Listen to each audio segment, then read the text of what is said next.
اور کچھ میل کی دوری پر جا کر کے کچھ جھاڑیاں پڑ رہی تھی، جنگل پڑ رہا تھا، تب تک ایک بارکی سپاہیوں نے حملہ کر دیا. باراتی بھاگ گئے، کچھ زخمی ہوئے. دولہا کو ان لوگوں نے قتل کر دیا، لالا کو قبضے میں لے لیا. لالا چیخ پڑی. اس نے کہا کربلا کے مہاراج اب کون ہمیں بچائے گا؟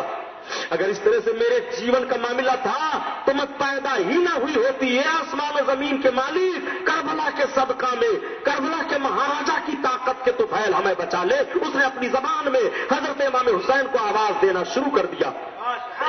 وہ دیکھتی کیا ہے، ایک سفید پوش بزرگ گھوڑے پر سوار ہو کر کے آئے، تلوار کھودی اور مارا ان لوگوں کو. بھاگے سب جو باقی بچے تھے، لالا کے کو قبضے میں لیے ہوئے تھے، اور پھر وہ گھوڑے سے اتر کر کے اس کے دولہے کے سر کو لیا، گردن سے لگا دیا، اور اس کے بعد نگاہوں سے روپوش ہو گئے. لالا بے ہوش ہو گئی. جب لوگوں کو اطلاع ملی کہ لالا کو راجا کے لڑکے نے چھین لیا اور اس طرح سے ماری مارا ہوا، سارے باراتی بھاگ گئے اور سنا گیا کہ دولہا قتل کر دیا گیا، تو خوشی کا گھر ماتم کدا بن گیا. پورے گاؤں کے لوگ بھاگتے ہوئے گئے. رشتہ دار، عزیز و اقارب، دوست احباب جو سنتا بھاگتا چلا جاتا. ہائے لالا کو چھین لیا بادشاہ کے لڑکے نے، راجا کے لڑکے نے. غضب ہو گیا، ہمارے پاس اتنی طاقت نہیں ہے لیکن چلو کم از کم دیکھا تو جائے کہ لالا کو کیسے چھینا ہے. جب لوگ گئے تو دیکھا کہ لالا بے ہوش ہے.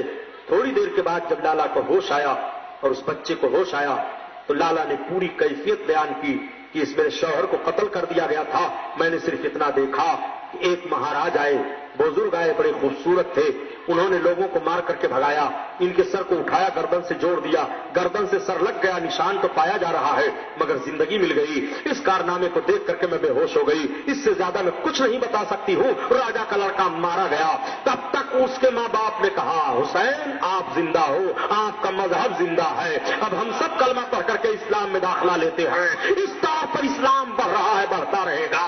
تبھی کہا گیا کہ قتل حسین اصل میں مرگ یزید ہے. اسلام زندہ ہوتا ہے ہر کربلا کے بعد. یزیدی ذہن و فکر لے کر کے جو لوگ چل رہے ہیں، آج بھی حسین کی شہادت انہیں مردہ قرار دے رہی ہے. وہ جو حسینی ذہن و فکر لے کر کے چل رہے ہیں، آج بھی حسین کی زندگی ان کو زندگی کا پیغام دے رہی ہے، زندگی کا وصول دے رہی ہے. انسان کو بیدار تو ہو لینے دو. ہر قوم پکارے گی ہمارے ہیں حسین. نعرہ تکبیر، نعرہ رسالت، جشن شہداء کربلا، نعرہ تکبیر. حالات بدلتے رہے. آج ساری دنیا میں کیا امام علی مقام کی کرامت کا شہرہ نہیں ہے؟ کیا امام علی مقام کی شہادت کا شہرہ نہیں ہے؟ پوری دنیا کے ہر لوگ جانتے ہیں، ہر مکتبہ فکر کے لوگ جانتے ہیں. ایک بات اور بتا دوں، کرامتیں ظاہر ہوتی ہیں. کسی نے مٹی کو سونا بنا دیا، کرامت تاریخ میں لکھ دی گئی. کسی نے پانی کا چشمہ نکال دیا، کرامت تاریخ میں لکھ دی گئی.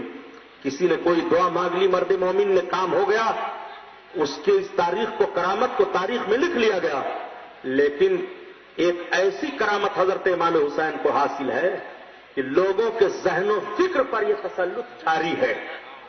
پوری دنیا کا جناب جائزہ لے لو، پوری دنیا میں کوئی بھی اپنے بچے کا، کتے کا، جانور کا، پرندے کا نام یزید نہیں رکھتا ہے.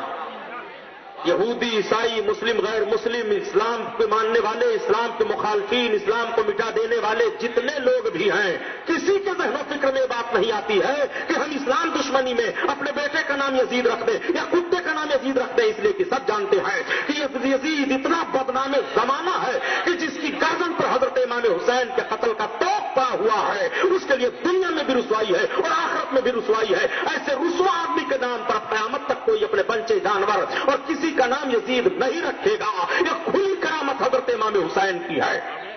حسین زندہ باد، ان کا مشن زندہ باد. اللہ ہمیں اور آپ کو حسینی بن کر کے زندہ رہنے کی توفیق عطا فرمائے. اور جب انتقال کی بات آئے تو ایمان پر امام حسین کے نانا اور ان کی محبت میں دنیا سے اٹھائے. یہ محفل تمام ہوئی، یہ نور کا جلسہ ختم ہوا. اللہ تعالیٰ حفظ و امان میں رکھے. وما علینا الا البلاغ. السلام علیکم. یا رسول سلام علیکہ، یا حبیب سلام علیکہ، صلوات اللہ علیکہ.